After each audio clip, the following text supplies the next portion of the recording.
Hello friends, welcome to LR media. మాటల మాంత్రికుడు Trivikram power star Pawan Kalyan కాంబినేషన్లో ఓ సినిమా రూపుదిద్దుకుంటున్న విషయం తెలిసిందే.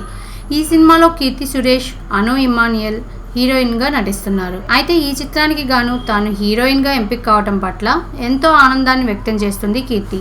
అంతేకాదు తాను పారితోషికాన్ని కూడా తగ్గించేసిందట.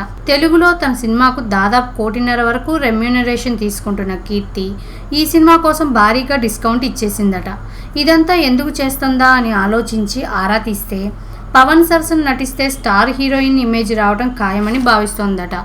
గతంలో కీర్తిరెడ్డి, భూమిక, శృతి హాసన్ వంటి హీరోయిన్లు కూడా పవన్ సరసన నటించిన తర్వాతే స్టార్ హీరోయిన్లుగా మారిపోయారని, తాను కూడా భవిష్యత్తులో ఇదే జాబితాలో చేరాలనుకుంటుందని తెలుస్తోంది. అసలే భారీ బడ్జెట్ మూవీ, పైగా త్రివిక్రమ్ డైరెక్షన్, ఇకపోతే నటించేది పవన్ సరసనాయే. ఇక అమ్మడి ఆశలన్నీ ఈ చిత్రంపైనే. అందుకే ఎవ్వరూ ఊహించని విధంగా తన పారితోషికాన్ని తగ్గించుకుని మరీ ఈ సినిమా చేస్తుందట కీర్తి. దీన్ని బట్టి చూస్తే ఈ మలయాళ కుట్టి భవిష్యత్తు మొత్తం పవన్ చేతిలోనే ఉందనిపిస్తోంది కదూ. ఈ వీడియో మీకు నచ్చినట్లయితే లైక్ మరియు షేర్ చేయండి. విలువైన మీ అభిప్రాయాలను కామెంట్ రూపంలో తెలియజేయండి.